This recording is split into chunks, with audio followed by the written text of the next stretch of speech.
Un tēma ir aizdevumi un to ietekme uz ienākuma nodokļu apliekamo objektu.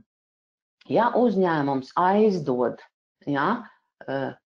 juridiskai personai, tātad citam uzņēmumam, tad mēs skatāmies uzņēmuma ienākuma nodokli, protams, viennozīmīgi, bet ja uzņēmums aizdod fiziskai personai, tad mums ir jāieskatās, ko par šo visu saka iedzīvotāju ienākuma nodokļa likums. Tāpēc es arī apkopoju šos te, jo, kā mēs zinām, mums Latvijā ir 2 ienākuma nodokļa veidi, uzņēmuma ienākuma nodoklis un iedzīvotāju ienākuma nodoklis.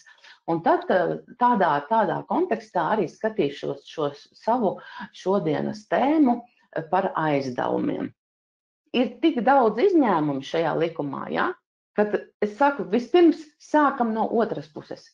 Nevis, kad būs apliekams, bet skatāmies, kurā no izņēmumiem šī situācija varētu būt, šis aizdevums mums varētu, kurā no šiem te atvieglojumiem un atbrīvojumiem, varētu iekļauties, lai tomēr galu beigās nebūtu šis aizdevums kā nodokļu objekts. Un 4. daļa arī tieši tāpat vēl nosauc papildus situācijas, kad aizdevums saistītai personai neveido ar nodokli apliekamo bāzi, un plus vēl ir likuma pārejas noteikumi, kas arī šo to pasaka. Tā kā tagad par šīm te visām situācijām pakavēšos mazliet pie katras.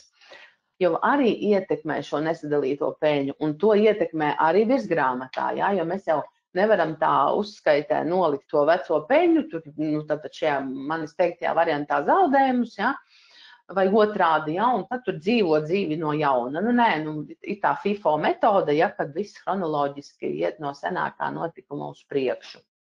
Ja gadījumā rēķinu neraksta, tad mums neveidojas debitora parāds, bet katrā gadījumā uzkrātie ieņēmumi ir jāgrāmato. Tas atkal pēc gadu pārskatu likuma pēc uzkrāšanas principa, Ja aizdevējs ir fiziska persona rezidents, kas aizdevumu nesniedz savas saimnieciskās darbības ietvaros vai nerezidents, tad fiziskai personai pašai ir jāzina, ja šāds aizdevuma atlikums ir 15,000 un vairāk, un ja aizdevējs ir fiziska persona, kas to nesniedz saimnieciskās darbības ietvaros vai nerezidents, tad pašai fiziskai personai par sevi, var teikt, ir jāsniedz informācija valsts ieņēmuma dienestam līdz. Tad šis likums saka, ka likuma subjekti ir personas, kuras veic saimniecisko vai profesionālo darbību, tā ir skaitā finanšu iestādes. Tālāk šis likums skaidro terminu, kas ir finanšu iestāde. Un nelasot visu to, kas pa vidam, tad mēs varam mūsu semināra tēmas kontekstā pateikt, ka finanšu iestāde ir reģistrēts komersants, kurš nav kredītiestāde un kurš sniedz vienu vai vairākus finanšu pakalpojumus.